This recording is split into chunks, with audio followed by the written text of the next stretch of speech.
Hey guys, welcome back to my channel. In today's video, I'm going to show you how to delete your Betway account permanently. First, open the Betway app on your phone and make sure you are logged into your account using your username and password.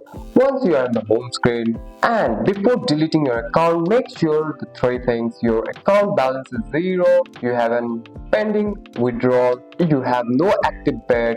This is very important because Betway will not close account with pending activity. Once everything is clear, go to my account or click on three dots and tap on view profile. At the bottom of the view profile you can see the deleted account. Tap it. The support may ask you to confirm with your identity. They might request your username, your registration, email or phone number, and sometime an ID document. This is for security reason. After verification, Betway will process your request. Once completed, your account will be permanently closed. And that's it. That's all for today's video, guys. If you found this video helpful, drop a like and subscribe for more videos. Thanks for watching. See you in the next one.